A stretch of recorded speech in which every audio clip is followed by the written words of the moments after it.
Hi everyone, Jeff Cote here with Pacific Yacht Systems. Here we've got a question from Brent. Brent asks, I've recently been watching your YouTubes, thank you, and I've noticed that I've got some no-nos on my battery terminals. Is it acceptable to have more than one cable stacked on each other at the battery terminal? For example, a starter cable, a bus cable, and a battery charger cable? If not, what's the proper protocol? And lastly, how do you determine the size of a cable going from a terminal to a bus? All right, so Brent, good question. All too often, unfortunately, as boaters, we're seeing a lot of too many connections going to a battery, right?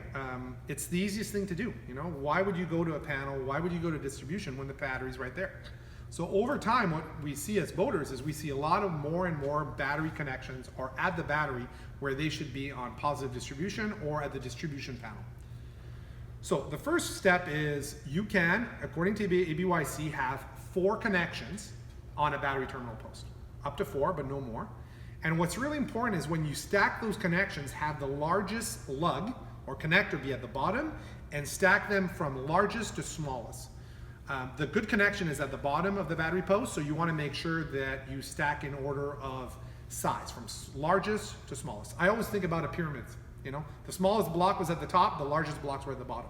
So just think about it that way, smallest at the top, largest at the bottom. The other thing too about amperage. Now, amperage is a tough one, right? I mean, it's an easy question, but you always want to err on the side of caution when you're sizing a battery cable. So you've got to add up all the different loads that you're going to have coming to a battery or to your power distribution.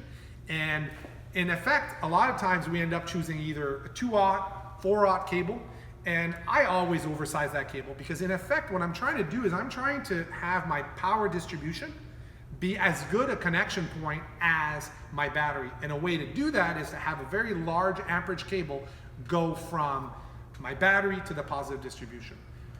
Now this is the quick and easy way, but the real way is you got to measure all your loads. What is the maximum amount of amperage that's going to go through that cable, and then using the charts or an app, you end up choosing the right cable for those loads. Okay? If anyone has more questions about batteries or power distribution, you know where you can find us. Thank you everyone for watching, and take care. Be safe.